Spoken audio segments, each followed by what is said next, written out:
अस्सलाम वालेकुम। एक सवाल आया है, बहुत मज़े का सवाल है, गौर से देखिएगा। एक बंदे ने पूछा है कि उनके पास एक जो शॉप है वो 16 मुरब्बा फुट की है, 16 बाई 16 की, और वो कोई दूसरा उनका जो हमसाया है तो वो कहता है कि मुझसे 10 बाई 10 की 2 दुकानें ले लो, ये मुझे 16 वाली एक दे दो। बंदे ने पूछा है कि मुझे इसमें फ़ायदा है या नुकसान है। चलते हैं बोर्ड की जानिब।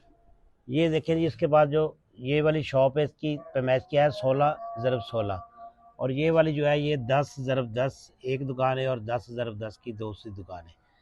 अब ये कहता है कि ये 2 दुकानें मैं ले लूँ, मुझे फ़ायदा है या नुकसान है। तो इसका बेहतरीन तरीका होता है कि एरिया निकालते हैं। एरिया का क्या होता है, लंबाई ज़रब चौड़ाई।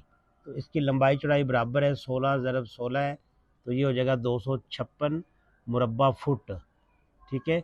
अब ये वाली जो दुकानें हैं 10 बाई 10 की, तो इसके एरिया निकालते हैं। ए इज़ इक्वल टू 10 × 10, तो ये हो जाएगा 100 मुरब्बा फुट। तो ये वाला दूसरा भी इतना ही आएगा। एरिया 2 जो इसका आएगा वो भी 10 × 10 बराबर 100 मुरब्बा फुट होगा। तो ये दोनों को जमा करेंगे, ये हो जाएगा 200 मुरब्बा फुट।